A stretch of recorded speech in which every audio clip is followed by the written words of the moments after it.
Israel ജനത അല്ലാഹുവിനെ മറക്കാനും പല പല പാപങ്ങൾ ചെയ്യാനും തുടങ്ങി. അവർക്ക് ദുഷ്ടനായ ഒരു രാജാവുണ്ടായിരുന്നു. അവൻ അവരെ ദ്രോഹിക്കുകയും ക്രൂരമായി പീഡിപ്പിക്കുകയും ചെയ്തിരുന്നു. അദ്ദേഹം പലപ്പോഴും യുദ്ധങ്ങൾ നടത്തുകയും രാജ്യത്തിന്റെ വിഭവങ്ങൾ തകർക്കുകയും ചെയ്തിരുന്നു. ഇസ്രായേല്യർ യുദ്ധത്തിന് പോകുമ്പോൾ നിയമപ്പെട്ടകം ചുമന്നുകൊണ്ടു പോകുമായിരുന്നു. ഈ പെട്ടകം ചുമക്കുന്നതുകൊണ്ട് അവർക്ക് ഭാഗ്യമുണ്ടാകുമെന്ന് കരുതിയതിനാലാണ് അവരങ്ങനെ ചെയ്തത്. ഒരു തവണ യുദ്ധം നടക്കുമ്പോൾ പലസ്തീൻ സേന ആ പെട്ടകം ഒളിപ്പിച്ചുവെച്ചു.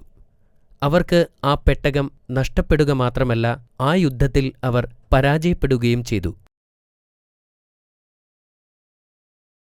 സംഭവിച്ചതെന്തെന്ന് രാജാവ് അറിഞ്ഞപ്പോൾ അദ്ദേഹത്തിന് ഹൃദയാഘാതം സംഭവിക്കുകയും ഉടനെ തന്നെ മരിക്കുകയും ചെയ്തു. ഇസ്രായേല്യർക്ക് അവരുടെ രാജാവിനെ നഷ്ടപ്പെട്ടു. ഇടയനില്ലാത്ത ആട്ടിൻപറ്റങ്ങളുടെ അവസ്ഥയായിരുന്നു അവർക്കപ്പോൾ. അല്ലാഹു അവരിലേക്ക് ഷമ്മിൽ എന്നു പേരുള്ള പ്രവാചകനെ അയച്ചു. അവർ ഇപ്പോൾ വളരെ സന്തോഷവാന്മാരാണ്. ശക്തനായ ഒരു നേതാവിനെ തിരഞ്ഞെടുക്കാൻ അവർ പ്രവാചകനോട് ആവശ്യപ്പെട്ടു. അവർക്ക് പലസ്തീൻ സൈന്യവുമായി യുദ്ധം ചെയ്ത് നിയമപ്പെട്ടകം തിരിച്ചെടുക്കണമായിരുന്നു. പ്രവാചകന് അവരുടെ ബലഹീനത അറിയാമായിരുന്നു. യുദ്ധത്തിന്റെ സമയമെത്തുമ്പോൾ നിങ്ങൾ എന്നെ നിരസിക്കുമെന്ന് ഞാൻ ഭയപ്പെടുന്നു, അദ്ദേഹം പറഞ്ഞു. എന്നാൽ അല്ലാഹുവിന്റെ മാർഗത്തിൽ യുദ്ധം ചെയ്യാൻ തയ്യാറാണെന്ന് ജനങ്ങൾ പ്രവാചകന് ഉറപ്പുകൊടുത്തു. അന്ന് രാത്രി പ്രവാചകൻ അല്ലാഹുവിനോട് മാർഗദർശനത്തിനായി പ്രാർത്ഥിച്ചു. തലൂത്ത് എന്നു പേരുള്ള ഒരു വ്യക്തിയെ അവരുടെ രാജാവായി തിരഞ്ഞെടുക്കാൻ അല്ലാഹു പ്രവാചകനെ അറിയിച്ചു. എന്നാൽ പ്രവാചകൻ ഇപ്പോൾ ആശയക്കുഴപ്പത്തിലായി. തലൂത്ത് എന്ന വ്യക്തിയെ എങ്ങനെ തിരിച്ചറിയും എന്ന് അദ്ദേഹം അല്ലാഹുവിനോട് ചോദിച്ചു. കുറച്ചു കഴിഞ്ഞാൽ തലൂത്ത് സ്വയം പ്രവാചകന്റെ അടുത്തേക്ക് വരുമെന്ന് അല്ലാഹു പ്രവാചകനോട് പറഞ്ഞു. അപ്പോൾ രാജ്യത്തിന്റെ നിയന്ത്രണം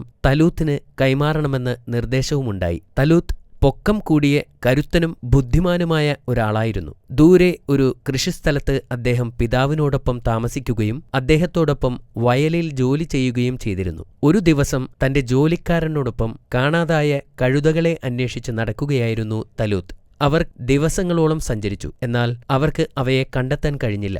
അവർ ഇപ്പോൾ വളരെ ക്ഷീണിതരായിരുന്നു. എന്റെ പിതാവിപ്പോൾ വിഷമിക്കുന്നുണ്ടാവും. ബാക്കി മൃഗങ്ങളെ എനിക്ക് പരിപാലിക്കേണ്ടതുണ്ട്. നമുക്ക് തിരിച്ചു പോകാം, തലൂത്ത് തന്റെ ജോലിക്കാരനോട് പറഞ്ഞു. അപ്പോൾ ജോലിക്കാരൻ മറുപടി പറഞ്ഞു, ഇത് പ്രവാചകൻ ഷമ്മിൽ ജീവിക്കുന്ന സ്ഥലമാണ്. നമുക്ക് അദ്ദേഹത്തെ പോയി സന്ദർശിക്കാം.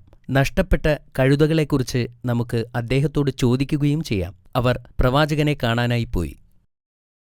വെള്ളം കൊണ്ടുപോകുന്ന സ്ത്രീകളോട് വഴി ചോദിച്ച് അവർ മുന്നോട്ട് നടന്നു. ആ കാണുന്ന മലമുകളിലാണ് നബിയുടെ വീട്. സ്ത്രീകൾ മറുപടി പറഞ്ഞു. അവർ പറഞ്ഞതുപോലെ തലൂത്തും ജോലിക്കാരനും മലമുകളിലേക്ക് നടന്നു. അവസാനം അവർ പറഞ്ഞ സ്ഥലത്തെത്തി. അപ്പോൾ പ്രവാചകന്റെ വീടിന് മുന്നിൽ വലിയ ഒരാൾക്കൂട്ടത്തെ അവർ കണ്ടു. പ്രവാചകൻ ആൾക്കൂട്ടത്തിന് മുന്നിൽ നിൽക്കുന്നത് തലൂത്ത് കണ്ടു. അദ്ദേഹം ഒരു വിശുദ്ധനാണെന്ന് തലൂത്ത് തിരിച്ചറിഞ്ഞു. തലൂത്ത് ദൂരെ നിൽക്കുന്നത് പ്രവാചകൻ കണ്ടു. ഇസ്രായേലിന്റെ രാജാവായി തിരഞ്ഞെടുക്കപ്പെട്ട തലൂത്ത് ആണ് അതെന്ന് അദ്ദേഹം തിരിച്ചറിഞ്ഞു. തലൂത്ത് ബഹുമാനത്തോടെ പ്രവാചകനെ അഭിവാദ്യം ചെയ്തു. തുടർന്ന് അദ്ദേഹം നഷ്ടപ്പെട്ട കഴുതകളെക്കുറിച്ച് അദ്ദേഹത്തോട് ചോദിച്ചു. വിഷമിക്കേണ്ട, കഴുതകൾ നിങ്ങളുടെ പിതാവിന്റെ സ്ഥലത്തേക്ക് പോയിക്കൊണ്ടിരിക്കുകയാണ്, പ്രവാചകൻ പറഞ്ഞു. ഇസ്രായേൽ ജനതയെ നയിക്കുവാൻ അല്ലാഹു അവനെ തിരഞ്ഞെടുത്തതായി തലൂത്തിനെ അറിയിച്ചു. അദ്ദേഹം ഏറ്റെടുക്കേണ്ട ചുമതലകളെക്കുറിച്ച് പ്രവാചകൻ അദ്ദേഹത്തോട് പറഞ്ഞു. അവരെയെല്ലാം ഒറ്റക്കെട്ടായി നിർത്തുകയും ശത്രുക്കളിൽ നിന്ന് അവരെ സംരക്ഷിക്കുകയും ചെയ്യണമെന്നും പറഞ്ഞു. അയാൾക്ക് വാഗ്ദാനം ചെയ്ത ഈ ബഹുമതി കേട്ട് തലൂത്ത് അമ്പരന്നു. അതൊരു വലിയ ഉത്തരവാദിത്വമായിരുന്നു. നേതൃസ്ഥാനം വഹിക്കാൻ അദ്ദേഹത്തിന് അറിയില്ലെന്നും അതിനുള്ള സമ്പത്ത് അദ്ദേഹത്തിനില്ലെന്നും അദ്ദേഹം പ്രവാചകനോട് പറഞ്ഞു. അത് അല്ലാഹുവിന്റെ കൽപ്പനയാണെന്ന് പറഞ്ഞ് പ്രവാചകൻ അദ്ദേഹത്തെ ശാന്തനാക്കി. അടുത്ത രാജാവായി അദ്ദേഹത്തെ പ്രവാചകൻ ജനങ്ങൾക്ക് പരിചയപ്പെടുത്തി. എന്നാൽ ജനങ്ങൾക്കതിൽ സന്തോഷമുണ്ടായിരുന്നില്ല. അവൻ ബിനിയാമിൻ ഗോത്രത്തിൽ നിന്നാണ്, ആളുകൾ വിളിച്ചു പറഞ്ഞു. അവൻ ജനിച്ചത് സമ്പന്നനായിട്ടല്ല എന്ന് മറ്റൊരാൾ വിളിച്ചു പറഞ്ഞു. അവനേക്കാൾ രാജ്യത്വമുള്ളവർ നമുക്കിടയിലുള്ളപ്പോൾ അവനെങ്ങനെ നമ്മുടെ രാജാവാകും? അവനൊരു സമ്പത്തുമില്ല. എന്നാൽ പ്രവാചകൻ ശാന്തമായി പറഞ്ഞു, തലൂത്തിനെ നിങ്ങളുടെ രാജാവായി അല്ലാഹു നിയമിച്ചതാണ്. അല്ലാഹു ഇവന്റെ കഴിവും അറിവും വർദ്ധിപ്പിക്കും. അവൻ ഉദ്ദേശിച്ചവർക്ക് അവന്റെ ആധിപത്യം നൽകും. അവൻ സർവജ്ഞാനിയാണ്. തലൂത്തിനെ രാജാവായി തിരഞ്ഞെടുക്കുകയല്ലാതെ അവർക്ക് വേറെ വഴിയില്ലായിരുന്നു. അവർക്കതിൽ വിഷമമുണ്ടായിരുന്നു. തലൂത്ത് രാജാവായി നിയമിതനായി. അയാൾ തന്റെ സൈന്യത്തെ സംഘടിപ്പിച്ചു. ഉത്തരവാദിത്വങ്ങൾ ഒന്നുമില്ലാത്തവർ മാത്രം സൈന്യത്തിൽ ചേർന്നാൽ മതിയെന്ന് അദ്ദേഹം ആജ്ഞാപിച്ചു. വിവാഹം കഴിച്ചവർ, ജോലിക്കാർ, കച്ചവടക്കാർ ഇവരൊന്നും സൈന്യത്തിൽ ചേരേണ്ടെന്ന് പറഞ്ഞു. അദ്ദേഹം അവർക്ക് കഠിന പരിശീലനവും കർശന നിയമങ്ങളും നൽകി. കുറച്ചു ദിവസം കഴിഞ്ഞ് തലൂത്ത് പലസ്തീൻകാരോട് യുദ്ധം ചെയ്യാൻ തയ്യാറായി. അവർ മരുഭൂമിയിൽ കൂടി ദിവസങ്ങളോളം സഞ്ചരിച്ചു.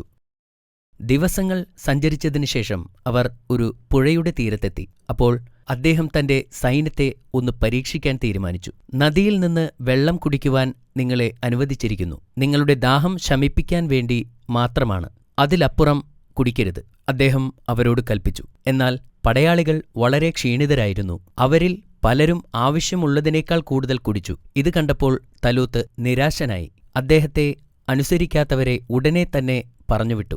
ആത്മാർത്ഥത തെളിയിച്ചവരെ മാത്രം അദ്ദേഹം നിലനിർത്തി. ഇതുപോലെ അയാൾ തന്റെ സൈന്യത്തെ പല പരീക്ഷണങ്ങൾക്കും വിധേയരാക്കിയിരുന്നു. അവർ പലസ്തീനിലെ സൈന്യവുമായി മുഖാമുഖം വന്നപ്പോൾ 30 പടയാളികൾ മാത്രമേ ബാക്കിയുണ്ടായിരുന്നുള്ളൂ. പക്ഷേ തലൂത്ത് അസ്വസ്ഥനായില്ല. എണ്ണത്തേക്കാൾ അദ്ദേഹം ഗുണനിലവാരത്തിൽ വിശ്വസിച്ചു.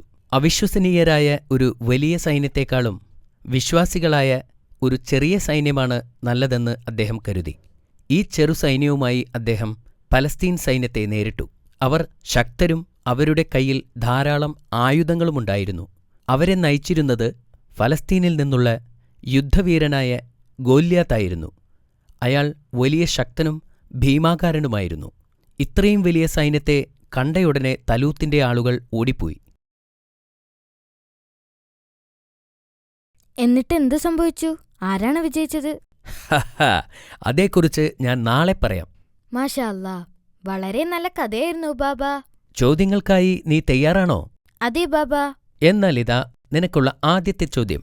ഫലസ്തീൻകാരുമായുള്ള യുദ്ധത്തിൽ ഇസ്രായേല്യർ പരാജയപ്പെടാനുള്ള കാരണമെന്തായിരുന്നു? അവർക്ക് പെട്ടകം നഷ്ടപ്പെട്ടതുകൊണ്ടായിരുന്നു. അത് ശരിയാണ്. ഇസ്രായേൽ ജനത പ്രവാചകനോട് ആവശ്യപ്പെട്ടത് എന്താണെന്ന് നിനക്കറിയാമോ അമീർ? അവർക്ക് വേണ്ടി ഒരു രാജാവിനെ തിരഞ്ഞെടുക്കാൻ ആവശ്യപ്പെട്ടു. മാഷാ അല്ലാ, അത് വീണ്ടും ശരിയാണ്. നബി തലൂത്തിനെ കണ്ടെത്തിയതെങ്ങനെയാണ്? തലൂത്ത് തന്നെ നഷ്ടപ്പെട്ട കഴുതകളെ അന്വേഷിച്ച് നടക്കുന്നതിനിടയിൽ പ്രവാചകന്റെ നാട്ടിലെത്തുകയായിരുന്നു. എന്തിനാണവർ പ്രവാചകനെ കാണാൻ പോയത്? അവരുടെ കഴുതകൾ എവിടെയാണെന്ന് പറയാൻ പ്രവാചകന് കഴിയുമെന്ന് തലൂത്തിന്റെ ജോലിക്കാരൻ പറഞ്ഞു. മാഷാ അല്ലാ, ദാറ്റ് വാസ് ഗ്രേറ്റ്. നീ എല്ലാം നന്നായി പറഞ്ഞിരിക്കുന്നു. Thank you Baba. തലൂത്ത് ഏത് ഗോത്രത്തിൽപ്പെട്ട ആളായിരുന്നു? അവൻ ബെന്യാമിൻ ഗോത്രത്തിൽപ്പെട്ട ആളായിരുന്നു. അത് വീണ്ടും ശരിയാണ്. അവസാനത്തെ ചോദ്യമിതാ. ഫലസ്തീൻ സൈന്യത്തിന്റെ നേതാവ് ആരാണ്?